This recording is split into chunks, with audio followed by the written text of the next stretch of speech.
First സുരേട്ടനോട് Thilakan sir ആ പേര് പറയുമ്പോൾ സുരേട്ടന് ഞങ്ങളോട് പറയാനുള്ളത് എന്താണ്, സുരാജേട്ടൻ്റെ ഓർമ്മകൾ എന്താണ്, സുരേട്ടൻ എത്രത്തോളം തിലകൻ സാർ ഇൻഫ്ലുവൻസ് ചെയ്തിട്ടുണ്ട്? സുരേട്ടൻ അത് വോയിസ് ഒക്കെ പ്രിപ്പയർ ചെയ്യുന്നത് കണ്ടിട്ടുണ്ട്, തിലകൻ സാറിൻ്റെ വോയിസ് ഒക്കെ ചെയ്യുന്നതൊക്കെ കണ്ടിട്ടുണ്ട്.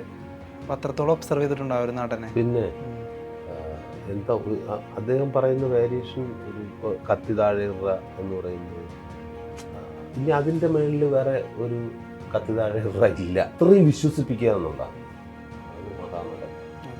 അതുപോലെ മമ്മൂക്ക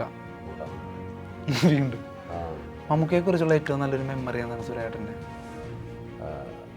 ഒരുപാടുണ്ട്. അതിലേറ്റവും ആരോടും പറയാത്തത്, ഒരു ഇൻ്റർവ്യൂവിലും പറയാത്തത്. അല്ല, ഞാൻ ഇതൊക്കെ ആകാൻ, ഇങ്ങനെയൊക്കെ ഈ ഒരു അവസ്ഥയിലൊക്കെ എത്താൻ കാരണക്കാരിൽ ഒരാൾ മമ്മൂക്ക തന്നെയാണ്. അത്രത്തോളം മാനസിക ബന്ധം എന്ന് വെച്ചിട്ട് എപ്പോഴും അങ്ങനെ വിളിക്കാറില്ല. വിളിച്ചു കഴിഞ്ഞാൽ സംസാരിക്കും, നേരിട്ട് പോയി കാണും. എപ്പോഴും ആ സ്നേഹബന്ധം, നമ്മുടെ എന്താ ഒരു മൂത്ത ജ്യേഷ്ഠൻ, അത്രയും റെസ്പെക്റ്റും അത്രയും സ്നേഹമുള്ളൊരു വ്യക്തിത്വമാണ് മോഹൻലാൽ.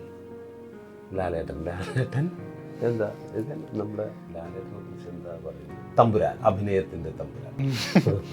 അതുപോലെ ദിലീപേട്ടൻ അതുപോലെ തന്നെ ചങ്ക് ബ്രോ.